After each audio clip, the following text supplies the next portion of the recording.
Olá, alunos, tudo bem com vocês? O assunto da aula de hoje é variação linguística geográfica. Na aula passada, nós falamos sobre linguagem formal e linguagem informal e vimos uma apresentação, né? Vimos um vídeo em que falavam sobre a linguagem informal e a linguagem formal e também apresentou um pouquinho sobre a variação linguística geográfica. Vocês lembram? Bom, eu vou começar mostrando para vocês uma imagem. Como a gente chama isso aqui que eu estou mostrando aqui em São Paulo, a região onde a gente mora? Isso, pão francês. Pão francês, em outras regiões do Brasil, recebe outros nomes. Então, no Rio Grande, na região norte, chamado de carequinha, no Rio Grande do Sul, cacetinho, no Ceará, carioquinha, no interior do Nordeste, pão aguado, no Rio de Janeiro, pão de sal, em Portugal, carcaça ou cacete, e na França, né, o equivalente a pistola. Ok? Bem diferente, né, os nomes em que o nosso querido pão francês recebe o nome em outras regiões. Bom, e essa variedade não acontece só com o pãozinho, não. Acontece com outras palavras, outros produtos, outras coisas que nós vamos ver agora. Bom, então pegando o livro aí, eu vou começar na página 40. Variação linguística geográfica. Gaúchos, paulistas, mineiros, baianos, cearenses, todos falam a mesma língua, mas cada um tem um jeito próprio de se expressar ou pronunciar palavras ou frases. Além disso, o uso de palavras ou expressões para se referir a algo também pode variar dependendo do lugar. Por exemplo, em Curitiba, estojo escolar é penal. Já em Maceió, brincadeira amarelinha é chamada de avião. São essas variações da língua de acordo com como as regiões que vamos estudar agora. Bom, vivendo valores, gente, é muito importante isso. Importante respeitar o modo de falar de cada pessoa. Então, será que é certo a gente falar que uma pessoa fala errado porque ela fala diferente? Eu acho que não, né? 1. Releia um trecho do poema Gente Grande. Chupar manga lá nas grimpas da mangueira era uma beleza, mas perigoso.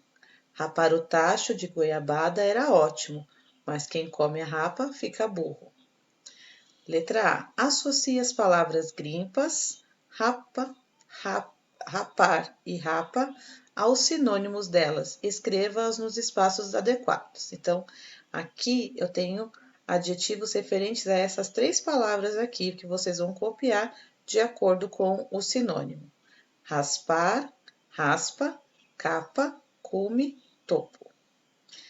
Pinte as palavras, né? Ou a palavra que você usa na região onde mora. Copa, cume, topo, grimpa, raspar, raspa, rapar ou rapa.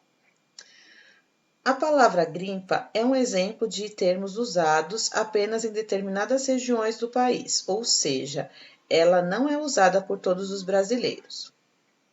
Os diferentes usos de algumas palavras e expressões da nossa língua, conforme a região, são chamadas variedades linguísticas geográficas. A pronúncia também pode variar de acordo com a região. A letra R da palavra porta, por exemplo, é pronunciada de formas diferentes em algumas cidades, como São Paulo, Rio de Janeiro, Belo Horizonte e Recife. Essa diferença de pronúncia é chamada de sotaque. Os sotaques revelam um pouco da riqueza e da diversidade da nossa língua.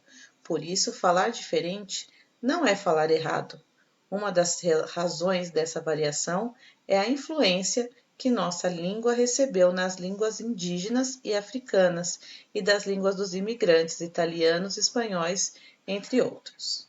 Bom, vamos começar então as atividades. Na atividade 1, vocês vão observar as imagens e as palavras que estão ao lado, que se referem a esse objeto retratado.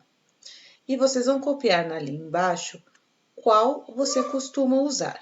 Se não tiver aqui a forma como você usa, você vai escrever como você chama na sua região esse objeto. Semáforo, sinaleira, sinaleiro ou sinal. A gente também chama de farol aqui em São Paulo, né? Esse daqui, pipa, papagaio, pandorga, quadrado. Rotatória, rótula, redondo, rotunda. E a mandioca, aipim ou macaxeira. Ok? Então, copie a forma como você costuma dizer essas palavras. Bom, no exercício 2, leia a tirinha a seguir e responda as questões. Eu vi você deixar cair o papel. Por que não cuida da sua vida, guri? Estou cuidando. Este é o meu planeta, coroa. Adoro o Armandinho.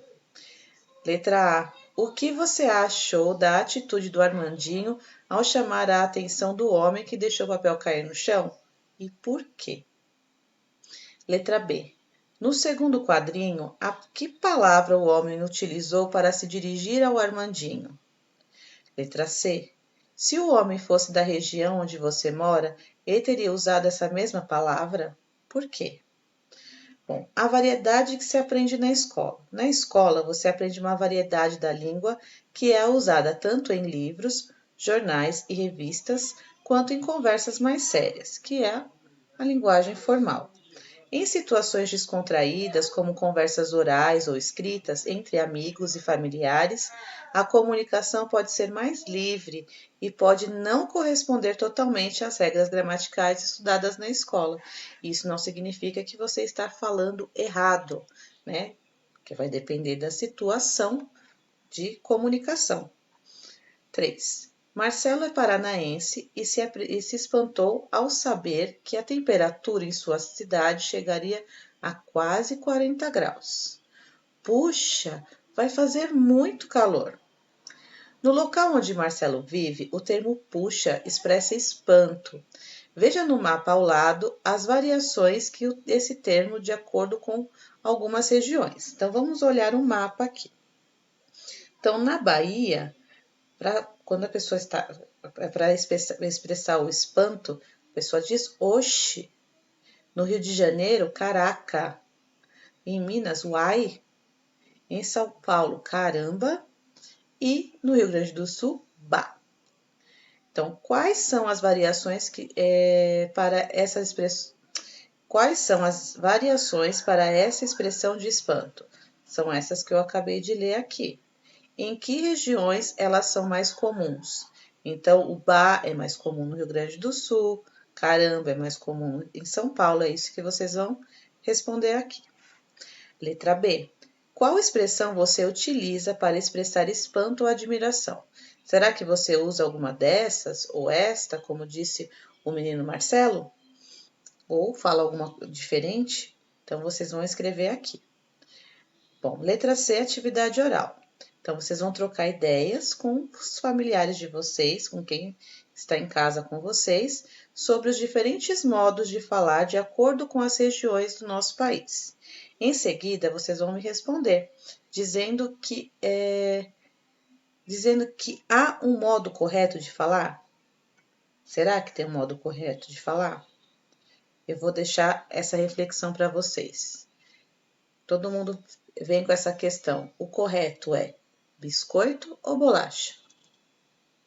Então, essa foi a nossa aula de hoje. Espero o retorno de vocês. Um ótimo final de semana e até a próxima aula. Tchau!